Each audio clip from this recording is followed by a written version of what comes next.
اللهم صل على سيدنا محمد. الحمد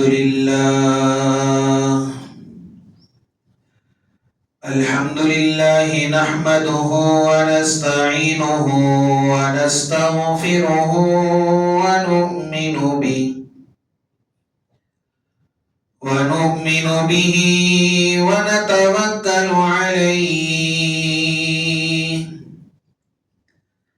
ونعوذ بالله من شرور أنفسنا ومن سيئات أعمالنا. من يهده الله فلا مضل له، ومن يضلله فلا هادي له. ونشهد أن لا إله إلا الله وحده لا شريك له، ونشهد أن سيدنا ونبينا ومولانا محمدا عبده ورسوله. أما بعد، فأعوذ بالله السميع العليم من الشيطان الرجيم. بسم الله الرحمن الرحيم. لقد جاءكم رسول من أنفسكم عزيز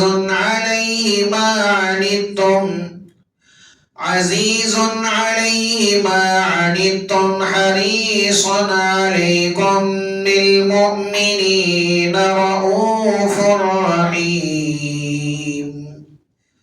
صدق الله مولانا العظيم.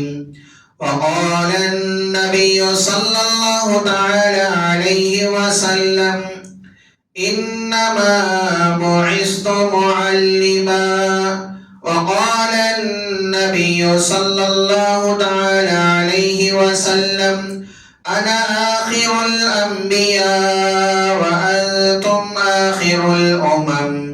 أو كما قال النبي صلى الله تعالى عليه وسلم: رب اشرح لي صدري ويسر لي أمري واحلل عقدة من لساني يفقه قولي.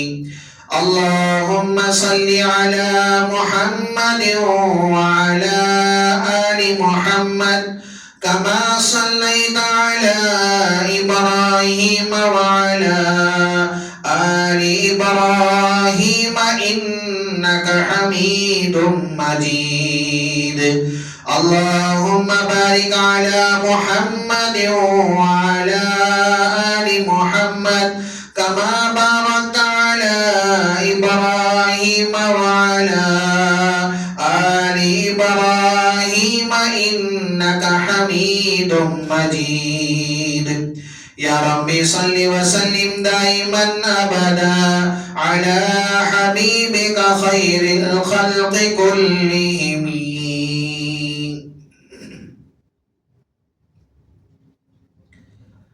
معزز سامعین کرام اور میرے غیور مسلمان بھائیوں، بزرگوں اور دوستوں، ربیع الاول کا مہینہ چل رہا ہے۔ گزشتہ جمعہ آپ حضرات کے سامنے اللہ کے نبی صلی اللہ علیہ وسلم کی ولادت کے متعلق تفصیلی گفتگو آئی تھی۔ آخر میں یہ کہا گیا تھا کہ بقیہ مضمون اگر اللہ حیات باقی رکھے تو اس جمعہ آپ کے سامنے آئے گا۔ تو اس جمعہ جو سورۃ التوبہ کی آیت میں نے خطبے میں پڑھی ہے،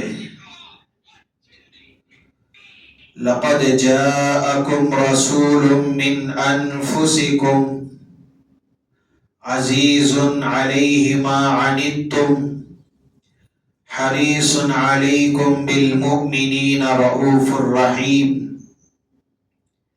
اس میں اللہ رب العزت نے 3 باتیں ارشاد فرمائی ہے، جس میں لقد جاءکم میں آمد مصطفیٰ اللہ کے نبی صلی اللہ علیہ وسلم کی ولادت کا تذکرہ ہے، تو انشاءاللہ بقیہ مضمون آپ کے سامنے آئے گا۔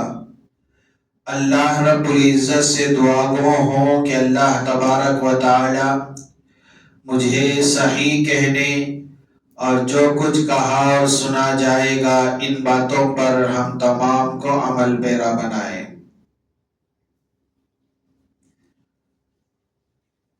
ربیع الاول کا مہینہ اللہ کے نبی صلی اللہ علیہ وسلم کی ولادت کا مہینہ ہے،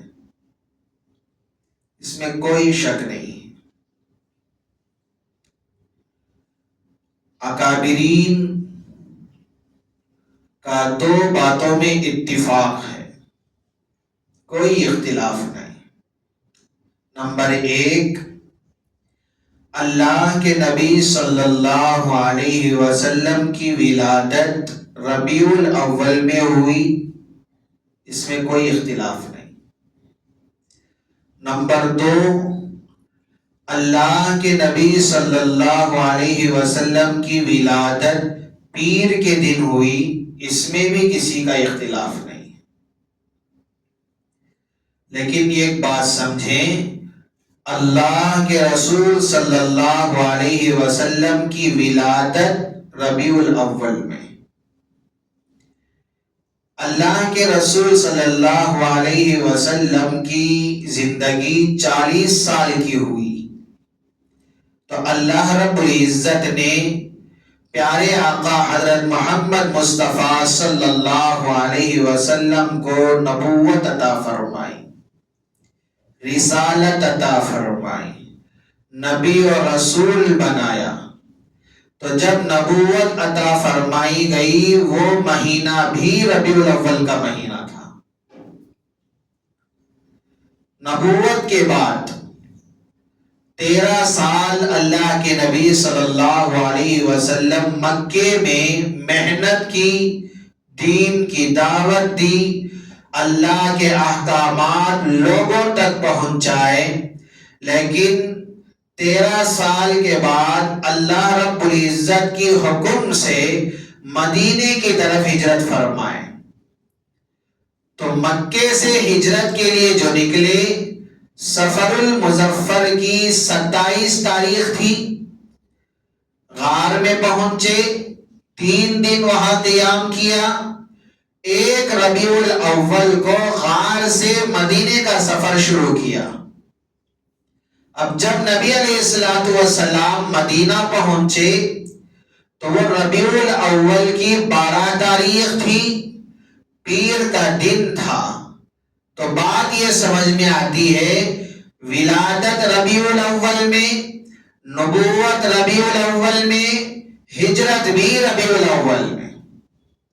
10 سال اللہ کے نبی صلی اللہ علیہ وسلم مدینہ منورہ میں رہے، اور مکمل 63 سال کی عمر جب پوری ہو گئی، یعنی کہ 40 سال نبوت سے پہلے کے، ہجرت سے پہلے کے 13 سال، ہجرت کے بعد کے 10 سال، یہ مکمل 63 سال کی عمر جب مکمل ہوئی تو 63 سال کے بعد اللہ رب العزت نے اپنے حبیب صلی اللہ علیہ وسلم کو دنیا سے بلا لیا، یعنی کہ نبی علیہ السلام کے رخصتی کا وقت آیا، دنیا سے الوداعی کا جو وقت آیا، دنیا سے اصل بقا کی زندگی کا جو وقت آیا، آخرت کی طرف کوچ کرنے کا جو وقت آیا، خلق سے خالق کی طرف جانے کا جو وقت آیا، وصال کا جو وقت آیا تو وہ ربیع الاول کے مہینے میں آیا۔ بات یہ سمجھ میں آتی ہے، ولادت ربیع الاول میں، نبوت ربیع الاول میں، ہجرت ربیع الاول میں، وصال بھی ربیع الاول میں۔ اس میں سب کا اتفاق ہے، کسی کا اختلاف نہیں ہے، لیکن اللہ کے رسول صلی اللہ علیہ وسلم کی ولادت کی تاریخ میں اختلاف ہے کہ کس تاریخ میں اللہ کے نبی صلی اللہ علیہ وسلم پیدا ہوئے۔ مختلف روایات ہیں، ایک روایت میں 8 تاریخ ہے، ایک میں 9 تاریخ ہے، ایک میں 12 تاریخ ہے، لیکن ہم تینوں تاریخ کو مانتے ہیں۔ اگر کوئی کہے کہ 8 تاریخ میں، چلے ٹھیک ہے، اگر کوئی کہے 9 تاریخ میں نبی پیدا ہوئے، چلے ٹھیک ہے، 12 تاریخ میں پیدا ہوئے، چلے ٹھیک ہے، لیکن اختلاف تاریخ پیدائش میں ہے، لیکن دن میں کوئی اختلاف نہیں ہے، مہینے میں کسی کا اختلاف نہیں ہے۔ اللہ کے رسول صلی اللہ علیہ وسلم پیدا ہوئے ربیع الاول میں، سب کا اتفاق ہے، پیر کے دن پیدا ہوئے، سب کا اتفاق ہے۔ لیکن سمجھنے والی بات یہاں پر یہ ہے، اللہ کے نبی صلی اللہ علیہ وسلم کی ولادت پر، پیارے آقا صلی اللہ علیہ وسلم کی پیدائش پر خوشی کرنا کیسا ہے؟ اللہ کے نبی صلی اللہ علیہ وسلم کی ولادت پر خوشی کرنا، بات سمجھیں کہ جو کوئی نبی علیہ السلام کی ولادت پر خوش نہ ہو وہ مسلمان نہیں ہے۔ ایک مسلمان کی سیرت یہ ہے کہ وہ اللہ کے رسول صلی اللہ علیہ وسلم کی پیدائش پر خوش ہو، نبی علیہ السلام کی ولادت پر خوش ہو، ایک مسلمان کے لیے یہ ضروری ہے۔ تو خوشی کیسے منانی ہے؟ اللہ کے رسول صلی اللہ علیہ وسلم سے یہ بات ملتی ہے۔ اللہ کے رسول صلی اللہ علیہ وسلم نے اپنے پیدائش کے دن خوشی منائی ہے، یعنی کہ اپنی پیدائش کے دن نبی علیہ السلام خوش ہوئے ہیں، اور یہ حدیث سے ثابت ہے۔ کیا مطلب؟ اس کو مثال سے سمجھیں کہ اللہ کے رسول صلی اللہ علیہ وسلم کا معمول روزے رکھنے کا تھا، فرض روزے ایک طرف، نفل روزوں کا اہتمام اللہ کے رسول صلی اللہ علیہ وسلم کیا کرتے تھے۔ مثال کے طور پر پیارے آقا صلی اللہ علیہ وسلم عرفات کے دن روزہ رکھے، پیارے آقا صلی اللہ علیہ وسلم محرم الحرام کے 10ویں تاریخ کو روزہ رکھے، پیارے آقا صلی اللہ علیہ وسلم شعبان کے مہینے میں روزہ رکھے ہیں، پیارے نبی صلی اللہ علیہ وسلم ایام بیض میں روزہ رکھے، پیارے آقا صلی اللہ علیہ وسلم ہر پیر اور جمعرات کے دن بھی روزے رکھنے کا اہتمام کیا کرتے تھے۔ اب یہاں پر سمجھیں کہ پیر اور جمعرات کے دن اللہ کے نبی صلی اللہ علیہ وسلم روزہ کیوں رکھا کرتے تھے؟ جمعرات کے دن روزہ رکھنے کی حکمت یہ ہوتی ہے کہ شاید جمعہ کا دن عظمتوں والا ہے، جمعہ کا دن سارے دنوں کا سردار ہے، جمعہ کے دن کی فضیلت زیادہ ہے، جمعہ کے دن کی رات کی فضیلت بھی زیادہ ہے، اس لیے جمعرات کے دن روزہ رکھنے کا اہتمام ہوتا تھا۔ لیکن پیر کے دن اللہ کے نبی صلی اللہ علیہ وسلم روزے کا اہتمام کیوں فرماتے ہیں؟ پیارے آقا صلی اللہ علیہ وسلم سے پوچھا گیا، آپ پیر کے دن روزہ رکھنے کا اہتمام کیوں فرماتے ہیں؟ نبی علیہ السلام نے فرمایا، اس لیے کہ پیر کے دن میں پیدا ہوا ہوں، پیر کے دن میری پیدائش ہوئی ہے۔ یہاں پر سمجھنے والی بات یہ ہے کہ روزہ خوشی کی علامت ہے۔ اللہ کے رسول صلی اللہ علیہ وسلم نے خوشی منانے کا طریقہ روزہ بتایا ہے، روزے کے ذریعے سے بتایا کہ عبادت کے ذریعے سے خوشی منائی جائے۔ تو یہاں پر سمجھیں کہ روزہ خوشی کی علامت ہوتی ہے۔ کیسے؟ رمضان المبارک کا مہینہ آتا ہے، چاند دکھتے ہی سارے کے سارے خوش ہو جاتے ہیں. یہ خوشی کا سما ہوتا ہے, خوشی کا ماحول ہوتا ہے. مسجدیں کیا ہے صفائی کی جاتی ہے, مسجدیں کے اندر نئی قالینیں بچھائی جاتی ہیں, گھروں میں سحری اور افطاری کا انتظام شروع ہو جاتا ہے. گھر کے اندر بھی خوشی کا سما ہوتا ہے. مسجد کے اندر مرد حضرات تراویح کا اہتمام کرنے کے لیے امام کو بلاتے ہیں, امام کے پیچھے تراویح کا اہتمام ہوتا ہے. گھروں میں مسجدات بھی تراویح کا اہتمام کرتے ہیں. رمضان کا مہینہ آتا ہے, قرآن شریف کی تلاوت کی پابندی کی جاتی ہے, ذکر و اذکار کی پابندی کی جاتی ہے, عبادت میں اضافہ کیا جاتا ہے. یہ ساری کی ساری خوشیاں اس لیے منائی جاتی ہے کہ تاکہ رمضان المبارک کے مہینے کے اندر روزے رکھے جاتے ہیں. مبارک مہینہ آیا ہے, برکتوں والا مہینہ آیا ہے, جس کی وجہ سے یہ خوشیاں ہیں. یہاں پر برکتوں والے نبی تشریف لائے ہیں, اس اعتبار سے یہاں پر بھی خوشی منائی جاتی ہے. لیکن خوشی دو طرح کی ہوتی ہے, ایک بڑوں کی خوشی, ایک چھوٹوں کی خوشی. بڑے لوگ خوشی مناتے ہیں, اس کا طریقہ الگ ہوتا ہے. بچے خوشی مناتے ہیں, ان کا طریقہ الگ ہوتا ہے. مثال کے طور پر ایک پروگرام جلسہ رکھا گیا, اعلانات ہوئے کہ اس جلسے کے اندر فلاں مولوی صاحب تشریف لا رہے ہیں, فلاں بزرگ تشریف لا رہے ہیں, فلاں علامہ تشریف لا رہے ہیں, فلاں نعت خواں تشریف لا رہے ہیں, فلاں قاری تشریف لا رہے ہیں. تو بڑے لوگوں کی خوشی کی یہ کیفیت ہوتی ہے, خوشی اس طرح کی کہ جلسہ ہوگا, اس میں فلاں اللہ والے آئیں گے, ان کا دیدار کریں گے, فلاں عالم صاحب آئیں گے, ان کا بیان سنیں گے, فلاں نعت خواں آئیں گے, ان کی نعت سماعت کریں گے, فلاں قاری آئیں گے, ان کی تلاوت سے فیض حاصل کریں گے.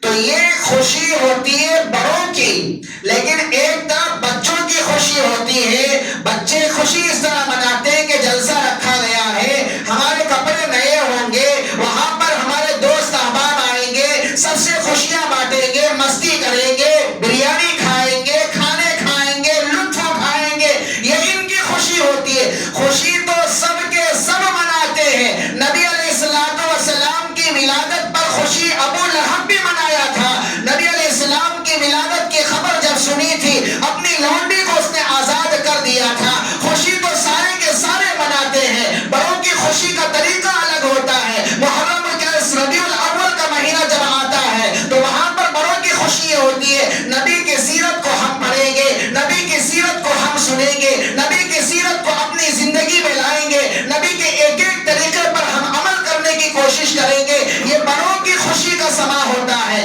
بڑوں کی خوشی کا طریقہ ہوتا ہے. ایک طرف بچوں کی خوشی یہ ہوتی ہے کہ جلسہ جیسے آتا ہے تو خوشیاں منائیں گے, کھیلیں گے, کودیں گے, ٹائم پاس کریں گے, مزے کریں گے.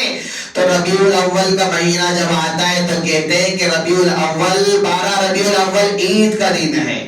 اس دن جلسے منائیں گے, جلوس نکالیں گے, بریانیاں بنائیں گے, دیگیں پکائیں گے, لوگوں کو بانٹیں گے. اب یہاں سمجھنے والی بات یہ ہے کہ بڑوں کی عقل مندی, اللہ کے نبی صلی اللہ علیہ وسلم نے ہمیں یہ سکھایا ہے کہ میری پیدائش کا دن پیر کا دن ہے. یہاں پر اللہ کے نبی تاریخ متعین نہیں کی ہے, دن تو متعین کیا ہے کہ 15 کیا ہے پیر کا دن میری پیدائش کا ہے. تاریخ بتائی نہیں, اسی لیے اختلاف ہے. 8 ہے, 9 ہے, 12 ہے, لیکن دن کے اندر اختلاف نہیں ہے. طریقہ خوشی کا یہ ہے کہ میں روزہ رکھ کے خوشی مناتا ہوں. یہاں پر مسئلہ سمجھیں, مسئلہ یہ ہے کہ جس دن روزہ ہوتا ہے اس دن عید نہیں ہوتی ہے. جس دن عید ہوتی ہے اس دن روزہ نہیں ہوتا ہے. کیا بات سمجھ میں آتی ہے کہ جو احکامات جو عید دیتا ہے وہی احکامات بھی دیتا ہے. احکامات بھی اسی کی طرف سے آتے ہیں. اللہ کے نبی صلی اللہ علیہ وسلم نے ارشاد فرمایا, جس کا خلاصہ یہ ہے کہ میری امت کے لیے 2 عیدیں ہیں. میری امت کے لیے 2 عیدیں, ایک عید الفطر, ایک عید الاضحیٰ. یہ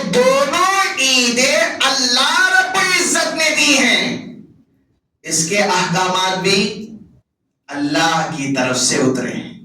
احکامات کیا اترے؟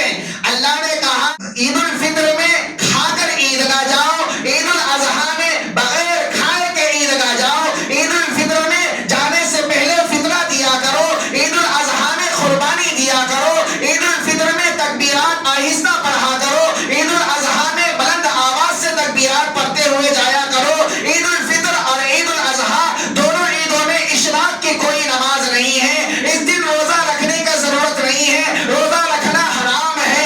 اس دن آپ عید کی نماز منانے کے لیے پڑھنے کے لیے جب جائیں گے، امام صاحب کے لیے بھی احکامات یہ ہے، پہلے نماز ادا کی جائے گی، خطبہ بعد میں دیا جائے گا، اور جمعہ کے دن پہلے خطبہ ہوتا ہے بعد میں نماز ہوتی ہے، لیکن عید کے دن اذان کوئی نہیں ہے، نماز کے لیے عید کی نماز کے لیے اقامت کوئی نہیں ہے۔ یہ سارے کے سارے احکامات اس نے ہمیں عطا فرمائے جس نے عید ہمیں عطا فرمائی ہے، اللہ کی طرف سے عید، احکامات اللہ کی طرف سے۔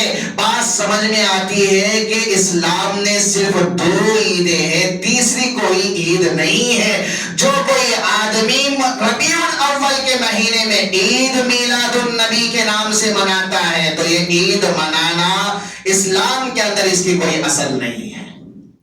تو اس لیے بات کا خلاصہ یہ ہے، اللہ رب العزت نے سورۃ التوبہ کے اندر ارشاد فرمایا لَقَدْ جَاءَكُمْ رَسُولٌ مِّنْ أَنفُسِكُمْ، بے شک تمہارے پاس تمہی میں سے ایک رسول آیا۔ اب یہ اللہ کے نبی صلی اللہ علیہ وسلم جو دنیا میں تشریف لائے کون سے مہینے میں؟ ربیع الاول کے مہینے میں۔ تاریخ اختلاف ہے لیکن دن کیا ہے؟ پیر کا دن۔ تو پہلی بات ہوئی اللہ کے نبی صلی اللہ علیہ وسلم کی پیدائش، نبی علیہ السلام کی ولادت، نبی علیہ السلام کی آمد۔ نبی علیہ السلام تشریف لائے، رسول من انفسکم، اللہ رب العزت نے پیارے آقا صلی اللہ علیہ وسلم کو رسول بنایا ہے، نبی بنایا، رسول بنا کر بھیجا۔ اب یہاں پر سمجھیں، عقیدے کی بات سمجھیں۔ عقیدہ نہایت اہم اور ضروری ہوتا ہے ایمان کی حفاظت کے لیے، عقیدے کا درست ہونا نہایت ضروری ہے۔ عقیدہ سمجھیں، اللہ رب العزت نے حضرت آدم علیہ السلام سے لے کر اللہ کے نبی صلی اللہ علیہ وسلم تک جتنے بھی نبی اور رسول بھیجے، سارے نبی انسانوں میں سے ہیں۔ کس میں سے ہیں؟ انسان میں سے ہیں۔ ہر نبی انسان میں سے، فرشتوں میں کوئی نبی نہیں آیا، جنات میں کوئی نبی نہیں آیا، ہر نبی انسان میں سے۔ اور دوسری بات سمجھیں کہ ہر نبی مرد ہے، عورت کو اللہ رب العزت نے نبی نہیں بنایا۔ ساری امت کا اتفاق ہے اس بات پر کہ ہر نبی انسان ہوگا اور ہر نبی مرد ہوگا۔ نبی نہ کوئی فرشتہ ہو سکتا ہے، نہ کوئی جن ہو سکتا ہے، نہ کوئی عورت ہو سکتی ہے۔ لیکن اللہ تعالیٰ اس آیت میں ارشاد فرماتے رسول، رسول کسے کہتے ہیں اس کو سمجھیں۔ رسول کہتے ہیں نبیوں میں سے بعض وہ لوگ جن کو اللہ رب العزت نے نئی شریعت عطا فرمائی اور ان کے لیے کتاب عطا فرمائی ہو، اس کو کہتے ہیں رسول۔ شریعت بھی نہیں اور کتاب بھی اللہ تبارک و تعالیٰ عطا فرمائی ہو، اس کو رسول کہتے ہیں۔ نبی کو نئی شریعت اور نئی کتاب نہیں، رسول کو نئی شریعت اور نئی کتاب دی جاتی ہے، تو یہ رسول ہے۔ لیکن یہاں پر سمجھنے والی بات یہ ہے کہ رسول من انفسکم، رسول نبی انسانوں میں سے آئے ہیں، لیکن رسول انسانوں میں سے آئے ہیں۔ قرآن میں اللہ رب العزت نے فرشتوں میں سے بعض ایسی ہستیوں کو جن کو اللہ نے رسول کہا ہے، مثال کے طور پر جبرائیل علیہ السلام کے متعلق اللہ نے کہا انہو لقول رسول کریم ذی قوت عند ذی العرش مکین مطاع ثم امین. حضرت جبرائیل علیہ السلام کے بارے میں یہاں پر اللہ رب العزت نے رسول کہا ہے. اب سورہ توبہ کی جو آیت میں نے پڑھی ہے اس کو اور اس آیت کو سمجھیں. اللہ فرماتے ہیں لقد جاءکم رسول من انفسکم، یا بے شک تمہارے پاس تم ہی میں سے ایک رسول آیا. تو اللہ رب العزت یہاں پر رسول بتا کر اس بات کا خیال ذہن سے نکالنا چاہتے ہیں، یہ خدشہ اور یہ غلط خیال ختم کرنا چاہتے ہیں. شاید لوگ یہ نہ سمجھیں کہ رسول ہیں شاید فرشتوں میں سے ہوں گے، رسول ہیں نورانی مخلوق میں سے شاید ہوں گے، رسول ہیں کسی اور مخلوق میں سے ہوں گے.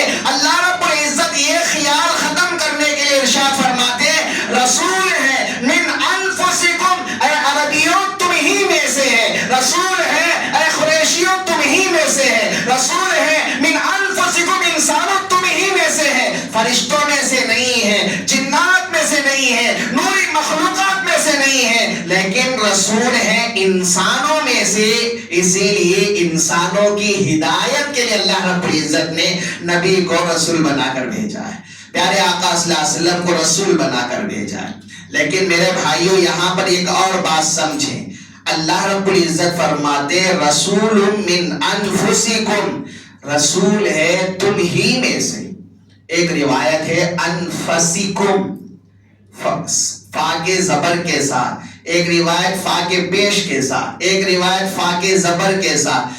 انفس کہتے ہیں سب سے زیادہ نفاست والا، سب سے زیادہ طہارت والا، سب سے زیادہ پاکیزہ، سب سے زیادہ عظمتوں والا.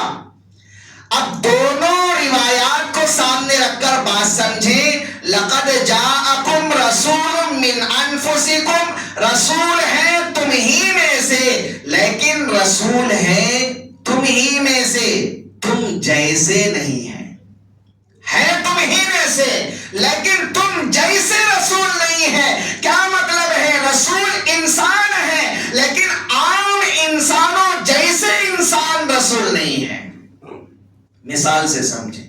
ایک مرتبہ حضرت عائشہ صدیقہ رضی اللہ عنہا فرماتے ہیں اللہ کے نبی صلی اللہ علیہ وسلم رات میں سوئے ہوئے تھے.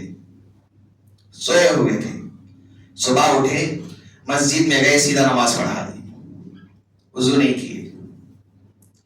حضرت عائشہ رضی اللہ عنہا اللہ کے نبی سے پوچھتی ہیں، خلاصہ کہہ رہا ہوں، اللہ کے نبی سے پوچھتی ہیں یا رسول اللہ، یا تو آپ بھول گئے ہیں یا تو حکم بدل گیا، یا تو آپ بھول گئے یا تو حکم بدل گیا. اللہ کے نبی نے فرمایا عائشہ میں بھولا نہیں ہوں، حکم بھی بدلا نہیں ہے، سبق سکھایا.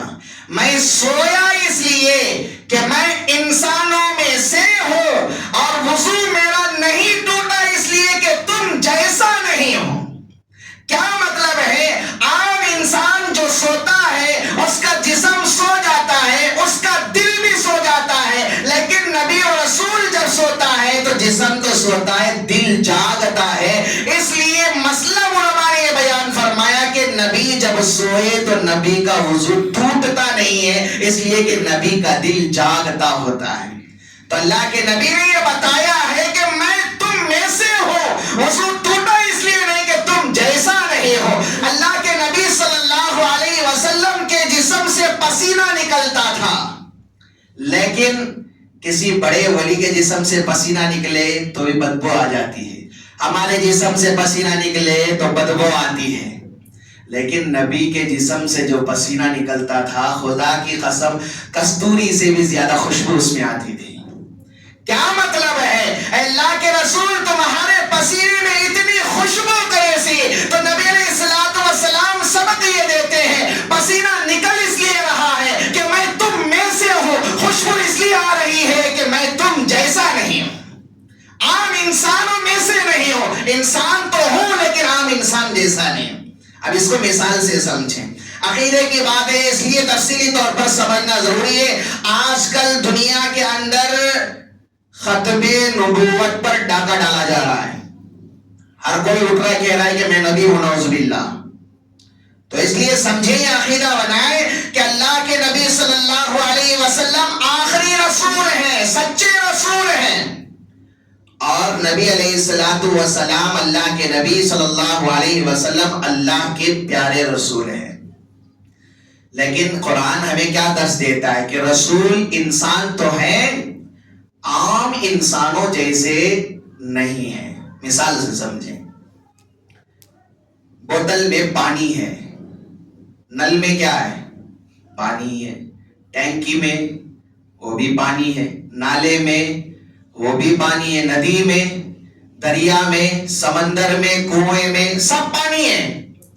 لیکن زمزم یہ بھی پانی ہے. اگر ایک گلاس میں پانی ہے، 3-4 دن کا رکھا ہوا ہے، کوئی ماں اس پانی کو اپنے بچے کو نہیں پلاتی، اس ڈر سے کہ اگر بچہ پی لے گا پیٹ میں درد آ جائے گا، طبیعت بگڑ جائے گی، حالت بگڑ جائے گی، اس لیے کہ یہ پانی بہت پرانا ہے. لیکن خدا کی قسم، یہ زمزم کا پانی، اس کی عظمت تو یہ ہے کہ جس کے اندر اللہ رب العزت نے شفا رکھی ہے. 1 سال کا رکھا ہوا پانی بھی ہو، لیکن ایک مسلمان ادب کرتے ہوئے، اس کی عظمت کو پہچانتے ہوئے، اس کا احترام کرتے ہوئے آنکھوں کو لگا کر پیتا ہے. کوئی شک اس کے اندر نہیں ہوتا، یہ یقین اس کے اندر ہوتا ہے کہ یہ پانی ہے زمزم کا، اس کے اندر اللہ شفا رکھے ہیں. کیوں؟ یہ بھی پانی ہے، یہ بھی پانی ہے، لیکن اس کا رنگ بھی اجلا ہے، اس کا رنگ بھی اجلا ہے. شاید کسی کو سمجھ نہ آئے ذائقہ، تو اس کا مزہ بھی وہی، اس کا مزہ بھی وہی. لیکن زمزم پانی تو ہے، لیکن پانیوں جیسا پانی نہیں ہے. ایسے ہی ہمارے نبی انسان تو ہے، عام انسانوں جیسے انسان نہیں ہے. ایک اور مثال سے آپ سمجھیں کہ مسجد میں جو بچھائے ہوئے پتھر، راستے میں جو پڑا ہوا ہے وہ بھی پتھر ہی ہے. ہمارے گھر میں جو ماربل ٹائلز وغیرہ لگے ہوئے وہ بھی پتھر ہی ہے. لیکن اگر وہ کہیں روڈ پر پڑے ہوئے دکھے تو اس کی کوئی اوقات نہیں، اس کی کوئی اوقات نہیں. لیکن کعبۃ اللہ میں جو حجر اسود لگایا گیا ہے وہ بھی ہے پتھر، لیکن اس کی عظمت کیا ہے، اس کی شان کیا ہے؟ پیارے آقا صلی اللہ علیہ وسلم فرماتے ہیں لہو عینان، حجر اسود کی 2 آنکھیں ہیں، وَلَهُ اذنان، اور اس کے دونوں کان ہیں، اس کی 1 زبان ہے. جب کوئی استلام کرتا ہے اس کو وہ دیکھتا ہے، جب اس کو بوسہ دیتا ہے وہ اس کی حرکت کو دیکھتا ہے، جب اس کے سامنے سلام پیش کیا جاتا ہے وہ اس کو سنتا ہے. قیامت کے دن امتی کے لیے وہ سفارش بھی کرتا ہے، اس کے بارے میں اللہ کے سامنے گواہی بھی دیتا ہے. پتھر، یہ بھی پتھر، لیکن اس کی عظمت کا وہ مقام ہے. حجر اسود پتھر تو ہے، لیکن عام پتھروں جیسا پتھر نہیں ہے. ایسے ایک اور مثال لے لیں. یہاں پر بہت ساری کتابیں رکھی ہوئی ہیں، لیکن آپ کے گھر میں بھی رکھی ہوگی، اسکولوں میں، مدرسوں میں، کالجوں میں سب کتابیں ہیں. اور دوسری طرف قرآن مجید ہے، یہ بھی کتاب ہے، لیکن اس کی عظمت کیا ہے؟ یہ کلام الہی ہے، یہ اللہ کا کلام ہے. جو اس کو پڑھے اس کو شفا ملتی ہے، جو اس کو دیکھے اس کو ثواب ملتا ہے، جو اس کو پڑھے اس کو اجر ملتا ہے. جو اس کو شفا کی نیت سے پڑھے گا اللہ رب العزت اس کو شفا عطا فرمائے گا. جو پابندی کے ساتھ اس کو پڑھے گا روز محشر قیامت اللہ رب العزت کے سامنے یہ اس کے حق میں سفارشی بنے گا. تو میرے بھائیوں، ہے کتاب، دوسری طرف وہ بھی کتاب ہے، لیکن قرآن مجید عام کتابوں جیسی کتاب نہیں ہے. مسئلہ ہمیں یہ سمجھ میں آتا ہے جیسے زمزم عام پانیوں جیسا پانی نہیں، اسی طرح حجر اسود عام پتھروں جیسا پتھر نہیں، قرآن مجید عام کتابوں جیسی کتاب نہیں. اسی طرح ہمارے نبی صلی اللہ علیہ وسلم عام انسانوں جیسے انسان نہیں ہے تو انسان ہی، لیکن ہم جیسے عام انسانوں جیسے انسان نہیں. اللہ رب العزت نے یہ مقام، یہ مرتبہ کیوں عطا فرمایا؟ یہ اس لیے عطا فرمایا قل انما انا بشر مثلکم. اللہ کے نبی فرماتے کہ میں بھی تمہیں جیسا انسان ہوں. لیکن فرق اتنا ہے یوحا الی کہ میری طرف وحی آتی ہے اور تمہاری طرف وحی نہیں آتی. یہ وحی اللہ کی طرف سے نبی کی طرف ہوتی ہے، جس کی وجہ سے نبی کی عظمت اتنی اونچی ہوتی ہے کہ اللہ رب العزت کے یہاں اس کا مقام اللہ رب العزت کے یہاں بہت زیادہ اونچا ہوتا ہے. اسی وحی کی بدولت ہمارے آقا صلی اللہ علیہ وسلم کے متعلق ہمارا عقیدہ کیا ہے؟ اللہ کے نبی صلی اللہ علیہ وسلم اللہ کے رسول ہیں، آخری رسول ہیں، انسان ہیں لیکن عام انسانوں جیسے انسان نہیں. تو میرے بھائیوں، اللہ رب العزت نے ارشاد فرمایا لقد جاءکم رسول من انفسکم. اللہ رب العزت نے نبی بنا کر ہمیں عطا فرمایا ہے پیارے آقا صلی اللہ علیہ وسلم کو سب سے زیادہ خوبصورت نبی.